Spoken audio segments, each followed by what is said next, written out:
क्योंकि आज का जो टॉपिक है वो है वन मोर स्टेप।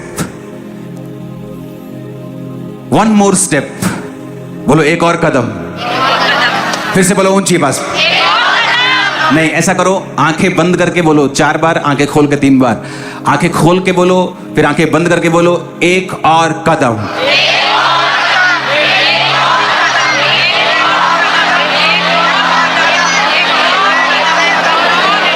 आमीन। ये परमेश्वर आपको कह रहा है। क्यों कह रहा है मैं आपको बताता हूं। फिर से देखेंगे उसे, एक और कदम।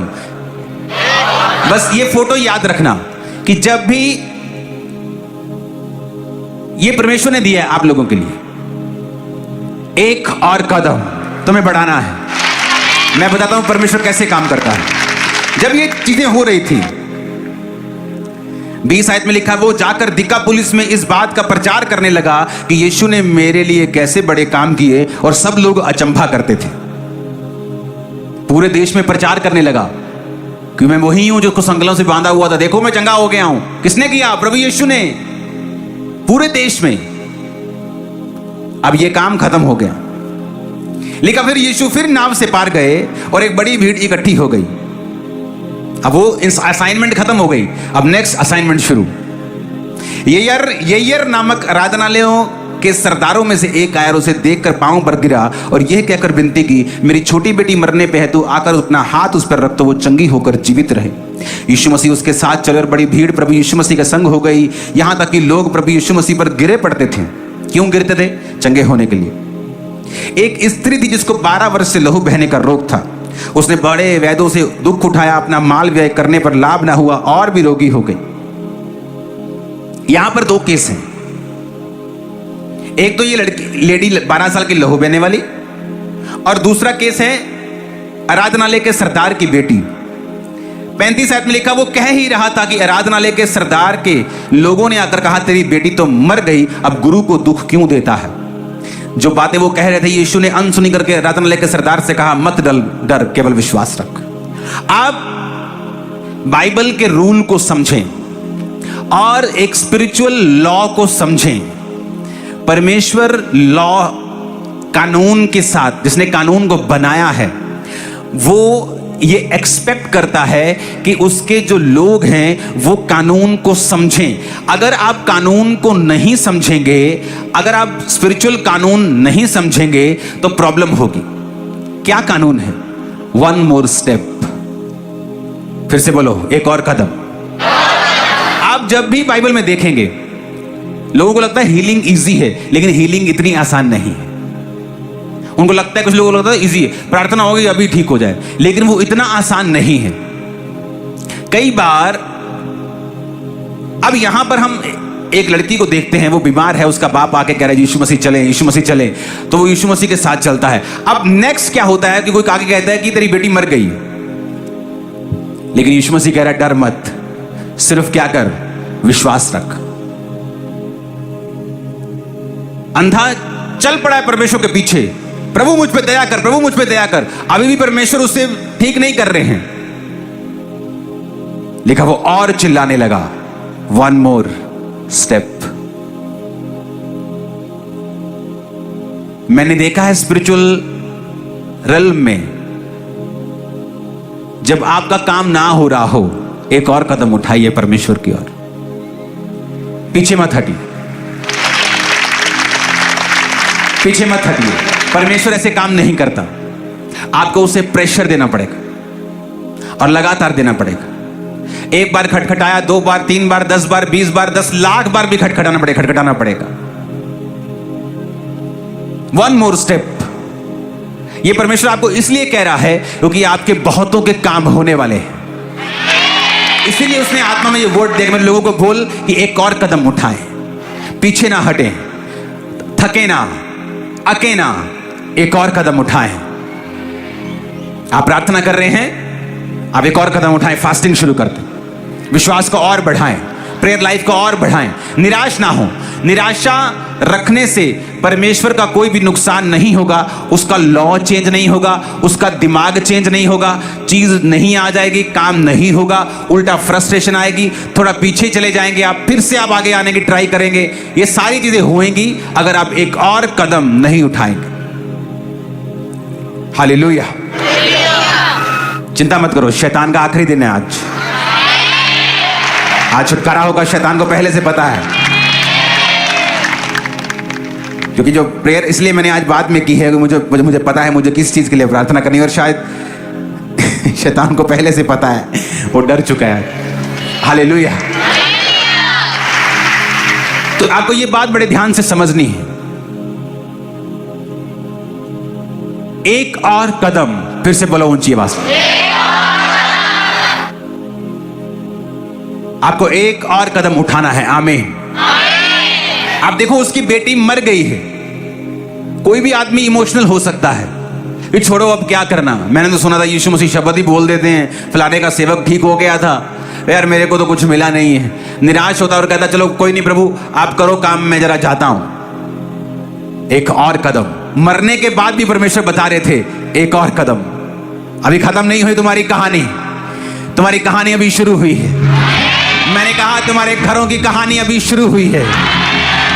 तुम उस गड्ढे के नीचे समुद्र के तल पर जाने के बाद ऊपर आने के अलावा कोई रास्ता नहीं होता। तुम ऊपर आ रहे हो अभी। मैंने कहा तुम और तुम्हारा घराना ऊपर आ रहे हो यीशु मसीह के नाम में। आमीन। ऊंचे बोला चाहिए।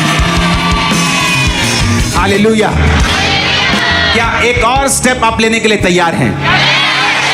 मैं 45 मिनट प्रार्थना करता, 15-15 मिनट 3 बार, 15-15 मिनट 3 बार प्रार्थना करने के बीच में भी 3 बार मोबाइल चेक करता था अपना। हाय होए नहीं हले 15 मिनट नहीं होए हले, यार बड़ी लंबी प्रेयर कह देंगे पास्टर कर ली। तो परमेश्वर ने कहा ये ऐसे नहीं होगा, जो तुम मांग रहे हो ये 45 मिनट में नहीं होगा, तुम्हें मेहनत करनी पड़ेगी। फास्टिंग बढ़ाई, मेहनत की, प्रेयर की, काम हुए। 1 मोर स्टेप। वो फ्रस्ट्रेशन होता है कई बार, आप थक चुके हैं, मान लो आप थक चुके हैं आत्मिक रूप से, आप बोलते हो यार मैं फ्रस्ट्रेट हो गया हूं, तो परमेश्वर का आत्मा फिर भी कहता है एक और स्टेप, एक और स्टेप, एक और स्टेप, 1 मोर स्टेप, 1 मोर स्टेप। और आप जल्दी अपने उस पोजीशन के ऊपर होंगे जहां से आप गवाहियां दे पाए। आमीन। खड़कने वाला चाहिए चर्च। Hallelujah, hallelujah. एक और स्टेप आपको लेना है। बाइबल इसी तरह से, परमेश्वर इसी तरह से काम करते हैं। अब कोई केस पढ़ लो, जीसस के पास एक सुरूफिनीकी जाति की एक औरत आती है जो यहूदी नहीं थी और कहती है प्रभु मेरी बेटी बहुत बीमार है, कभी गिर पड़ती है, मर जाती है, शरीर अकड़ जाता है, पत्थर बन जाती है, मर जाती है, डेड हो जाती है, उसको प्लीज चंगा करें। क्या कहा जीसस ने? लड़कों की रोटी कुत्तों को डालना उचित नहीं। अब ये बात काफी थी ईगो पर अगर ले ली जाए, ईगो के ऊपर, अरे मेरी जाति करके प्रभु ने मैनू कहता, चलो कोई नहीं, चलो वापिस। जे हुन यीशु मसीह ने नहीं देना तो फिर होर किने देना, चलो वापिस। लेकिन मैंने देखा है परमेश्वर के राज्य में वही व्यक्ति लेता है जो ये याद रखता है 1 मोर स्टेप, एक और स्टेप। अब निराशा घेर लिया, उधर से शैतान ने घेर लिया, इधर से परमेश्वर ने मना कर दिया। क्या कहा उसने? प्रभु कुत्ते भी वही चूर चार खाते हैं जो तेरे बच्चों की मेज से गिरता है, हमें अपने परिवार का कुत्ता समझ ले लेकिन हमें चंगा कर दे। परमेश्वर ने कहा इस बात के कारण चली जा, दुष्ट आत्मा तेरी बेटी को छोड़ के जा चुकी है। 1 मोर स्टेप। आराम से काम नहीं हुआ। लोग बोलते हैं यार मैं गया ही चर्च, यार ठीक है यार मैनू नहीं फर्क पिया हले, मैं गया ही चर्च। अब क्या लगता है आप चर्च लगे सब काम खत्म हो गया? अब लगता है आपने परमेश्वर पे एहसान कर दिया कि आप चर्च में आ गया, प्रभु आपको छूना पड़ेगा क्योंकि आप अन्य जातियों से आपको क्रिश्चियन बनाना है। नो नो, उसके मन में ऐसा कुछ नहीं है आपके लिए। हालेलुया। उसको आपके धर्म, जात में, पैसों में कोई इंटरेस्ट नहीं। ये सब चीजें बाद में आती हैं। मेरा बोना बाद में है, पहले मेरा जीवन है परमेश्वर में। कितने मेरी बात को समझ रहे हैं? तो आना तो पहला स्टेप है। जीसस के वो सामने गई, पहला स्टेप था। उसने प्रार्थना की प्रभु मेरी बेटी को चंगा कर, दूसरा स्टेप था। अब रिजेक्शन मिली लेकिन उसने छोड़ा नहीं। जब आपको मालूम है आपके सामने कितनी टेस्टिमनीज आ रही हैं, मार्वलस टेस्टिमनीज आपकी आंखों के सामने आती हैं, आपकी आंखों के सामने रोगी आते हैं, आपकी आंखों के सामने चंगे हो जाते हैं, तो इसका मतलब परमेश्वर काम कर रहा है। लेकिन आपका काम नहीं कर रहा, क्योंकि वो आपको एक और कदम उठाने के लिए बोल रहा है। वो आपको चाहता है कि आप विश्वास का एक और कदम उठाएं और उसके और करीब जाएं। कितने मेरी बात को समझ रहे हैं? लोगों को लगता है कि बाइबल में बड़ा आसानी के साथ यीशु के पास आओ, उसने छुआ चंगा। ऐसा नहीं है, बाइबल में ऐसा नहीं लिखा है। अगर यीशु मसीह ने सारे इजराइल को चंगा कर दिया था, तो वो कौन थे जिसको चेले चंगा कर रहे थे? वो कौन थे जिसको प्रेरित चंगा कर रहे थे? इसका मतलब कोई बीमार था तो वो चंगा कर रहे थे। बाइबल कहती है प्रभु यीशु मसीह के पास अंधा है और परमेश्वर ने कहा ये ले मिट्टी लगा दी, जा धो ले शीलो के कुंड में। आसान नहीं था। अंधा अब जाके पूछे कहां शीलो का कुंड है? भाई मुझे प्रभु क्या तू गधे गेड़े में पाया, मुझे चकारते चंगा, तू तेरे लिए कुछ भी पॉसिबल है। लेकिन परमेश्वर ने कहा जा और शीलो के कुंड में धो ले। कितने मेरी बात को समझ रहे हैं? कई बार परमेश्वर आपके पेशेंस को परखते हैं, आपके धीरज को परखते हैं, आपके विश्वास को परखते हैं। एक और कदम आपको, कई बार आपको उस रेगुलर चीज से ऊपर जाना पड़ता है। आपको कई बार मन्नत का बीज सोचना पड़ता है, आपको मेहनत कई बार बढ़ानी पड़ती है। नहीं मैं फास्टिंग करूंगा, मैं 7 रोजे रखूंगा। हालेलुया, ऊंची आवाज में हालेलुया। हम परमेश्वर से प्रार्थना कर रहे थे और मैंने कहा परमेश्वर मुझे ये इस चीज के लिए मैंने रोजे रखने हैं। तो मैं रोजे रखता था और मेरे 7 दिन रात के रोजे थे दिसंबर के ठंडे महीने में। तो सिर्फ शाम को जो टमाटर का पानी होता है, सूप, बिल्कुल उसको उबाल के उसको मैश करके सिर्फ पानी, पूरा टमाटर नहीं खाना, सिर्फ सूप 1 कोली, वो हम शाम को पीते थे। रोज शाम को 1 कोली, बस 7 दिन रात के वो रोजे थे। तो 7 दिन रात के रोजे जब रखे हुए थे तो हम आग सेक रहे थे अपने पुरानी जो चर्च जहां घर है वहां पे। तो आग सेक रहे थे, वहां ग्राउंड पे चर्च लगती थी और इधर ऊपर मेरा घर था और नीचे गोडाउन था। तो एक बंदा आता है मेरे सामने से निकलता है और उसने जुराबें नहीं डाली हुई थी। तो मैंने लोगों से कहा अपने दो पास टीम मेंबर से, इसको पूछो जुराबें नहीं है क्या, मैं ले दूं? तो उसके पास जाके बोला कि जुराबें नहीं। कहता नहीं मैं बहुत अमीर हूं, मेरे को जुराबों की जरूरत नहीं है, मुझे कुष्ठ रोग है, मुझे कोढ़ का रोग है, ये मेरा पूरा शरीर गला हुआ है। तो छोटा कैमरा होता था, वो कैमरा पता नहीं कहाँ गुम गया, मैं आपको दिखाता हूँ। वो वीडियो हमने ली, उसका पूरा शरीर ब्लड निकल रहा था, पूरे शरीर से। ये नहीं कि सिर्फ पीठ खराब थी या हाथ पैर खराब, पूरे शरीर से। वो 7 दिन के रोज जो मैंने प्रार्थना की थी और वो पूरा 15 दिन में हील होकर वापिस आया था। वो मिनिस्ट्री का फर्स्ट। आपने उसके बाद बड़े केस देखे होंगे, किस तरह से कोढ़ी सोराइसिस के रोगी आए और वो हील हो गए। आपने बड़ी एक नहीं हजारों टेस्टिमनी सुनी होगी, लेकिन वो पहला केस था। और जब मैंने 7 दिन रात के रोजे रखे हुए, मैं उस टीम से निकला था जहां 13-13, 14-14, 15-15 हम दिन रात के रोजे रखते थे। कोई मेंबर सिर्फ एक दिन में गोलगप्पे का पानी पीता था, एक दिन में 1 बार। कोई मेंबर चाय पीता था 1 बार, कोई सूप पीता था 1 बार। हर एक की चॉइस अलग अलग थी, लेकिन पूरी टीम जो थी वो 13-13, 15-15 7 रोजे रखते थे, डे नाइट के, दिन रात। आज है कलीसिया में इतनी मेहनत। बताओ आप अपने केसेस के लिए इतनी मेहनत करते हैं क्या? आप 1 मोर स्टेप क्या मतलब क्या है? क्या दिमाग में विश्वास रखना कि नहीं 1 मोर स्टेप? अरे नहीं, उसे अपने प्रैक्टिकल लाइफ से दिखाना कि 1 मोर स्टेप व्हाट, क्या किया 1 मोर स्टेप पे? तुमने क्या किया 1 मोर स्टेप? क्या किया? एक और कदम, किस चीज का? विश्वास का। कैसे? बाइबल कहती है अपना विश्वास तो कर्म के बिना दिखा नहीं सकता है। तो हम टीम क्या करते थे, 7 बोलते थे चलो 3 रोजे रखते हैं। ऐसे नहीं बोलते थे कि हम 15 रखेंगे, 3 दिन रात के रोजे। जब 3 दिन पूरे हो गए, चल यार एक शुक्रगुजारी का रख लेने, एक शुक्रगुजारी का दिन रात का रोजा। 4 हो गए, कहना चल एक और रख लेने शुक्रगुजारी। 5, 6 जो मैंने 7 रखे थे वो मैंने बोल के 7 रखे थे, लेकिन बाकी हम इस तरह से भी रोजे रखते थे कि 10, 11, 12, 13, 14, 15 दिन, 3, 4 दिन, 5 दिन बोल के 15 दिन डे नाइट के रोजे। सिर्फ पानी पीते थे, जितना मर्जी पीना हो, जितना मर्जी, पानी की कोई प्रॉब्लम नहीं थी। और एक दिन में 1 बार कोई गोलगप्पे का पानी, कोई सूप पीता था। आज मैं कलीसिया में मेहनत नहीं देखता हूं। आज लोगों को पूछो फास्टिंग करते हो? नहीं। प्रार्थना कितनी करते हो? टाइम नहीं लगता। तो क्या 1 मोर स्टेप? इसलिए तो आप बीच में अटके हो। धोबी का कुत्ता ना घर का ना घाट का।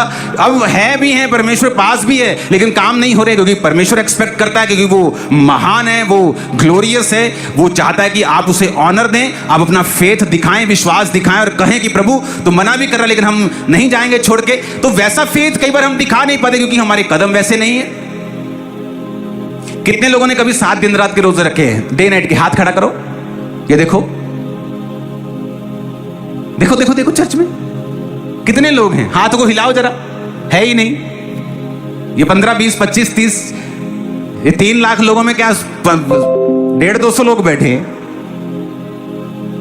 आप कितनी मेरी बातों को समझ रहे हैं? कई बार हम दूसरे लोगों की लाइफ में उनके रिजल्ट को तो देख लेते हैं और वाह वाह वाह वाह करते हैं और बाबू को बोलते हैं ऐसा हमें चाहिए, लेकिन हम ये नहीं देखते कि स्टोरी शुरू कहां से हुई थी।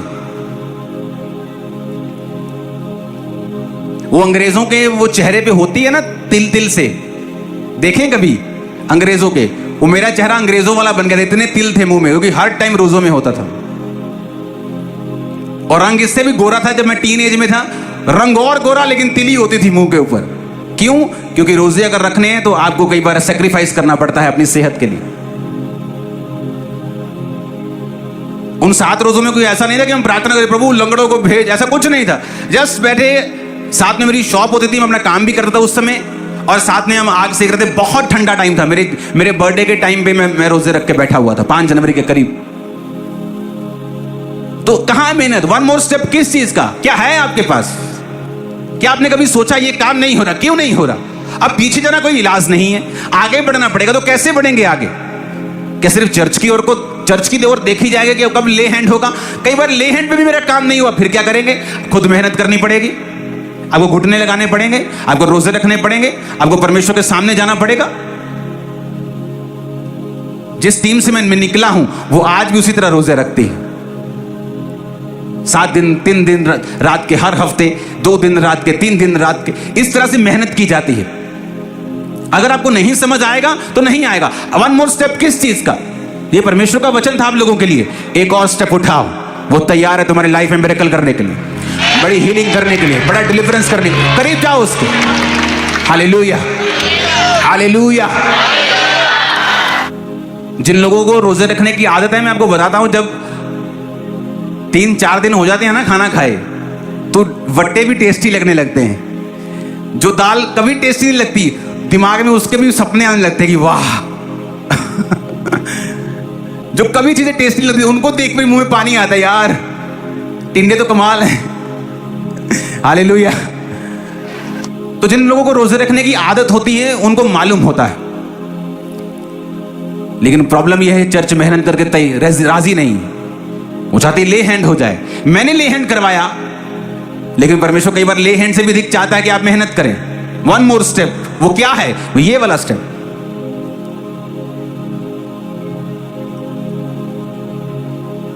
मैं आपको बोलूं तभी आप रोजे रखेंगे? फिर तो आप बहुत चीजें मिस कर जाएंगे, क्योंकि मैं हर बार अनाउंस करके नहीं रखूंगा कि आज मैंने रोजा रखा, तुम भी रख लो, उपवास आज तुम भी करो, ऐसा नहीं होगा। आपको अपनी लाइफ को देखना पड़ेगा। फलाने को तो शुगर है जी, आप छोटा फास्ट रखें। अब तो मेडिकल साइंस भी फास्टिंग को अप्रूव करने लगी। अब तो दुनिया भर में इंटरमीडिएट फास्टिंग जी, फलाना टमकाना, अब सब बाइबल पे आने लगे हैं।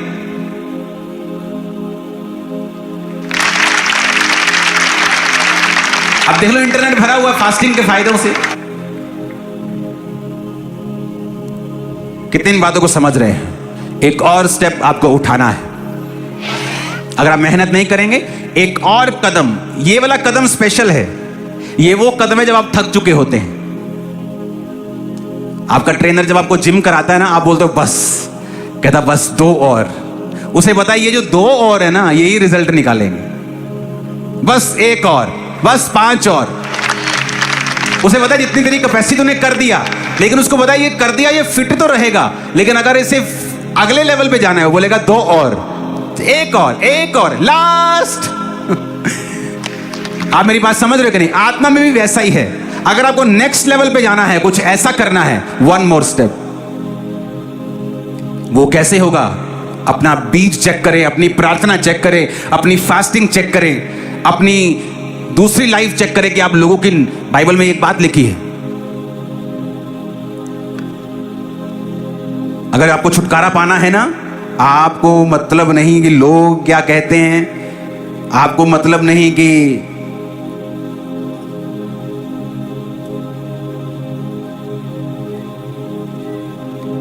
भजन संहिता 15 उसकी 3 में लिखा,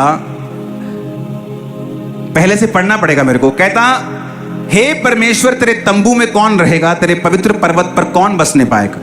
वह जो खराई से चलता, धर्म के काम करता, हृदय से सच बोलता, अपनी जीभ से निंदा नहीं करता। अब निंदा तो नहीं करनी है, तो हम सबने प्रवचन सुने होंगे बहुत, हालेलुया। लेकिन ना अपने मित्र की बुराई करता और ना अपने पड़ोसी की निंदा सुनता। कहता अपने पड़ोसी की निंदा सुनता भी नहीं है। वो उसके पवित्र तंबू में रहेगा, उसकी प्रेजेंस में रहेगा, जहां सुरक्षा है, जहां हीलिंग है। कितने विश्वासी जब फ्री हो जाते हैं, फलाने पास्टर की निंदा, फलाने विश्वासी की निंदा, उसकी निंदा सुन करते भी हैं। सुनना भी बाइबल में मना है, करना तो बिल्कुल ही वर्स है। कितने मेरी बातों को समझ रहे हैं?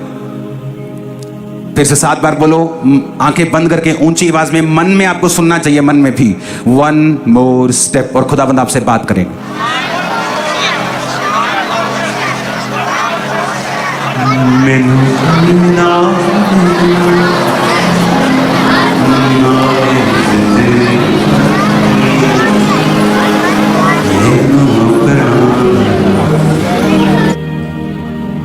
मेरी मैनू कले नाल लाया,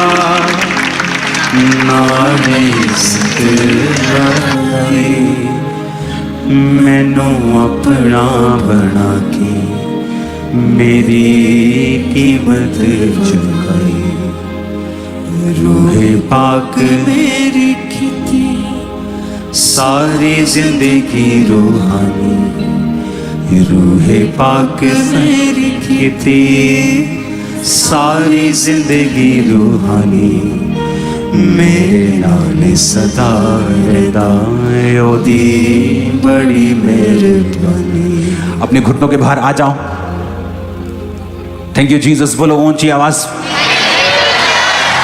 आज हमारे YouTube चैनल को सब्सक्राइब करें ताकि आप परमेश्वर के गहरे भेदों को जान सकें कि कैसे आप परमेश्वर में बढ़ सकते हैं, कैसे आप दुष्ट आत्माओं से, नशों से, बीमारियों से और वंशों के श्रापों से आजाद हो सकते हैं।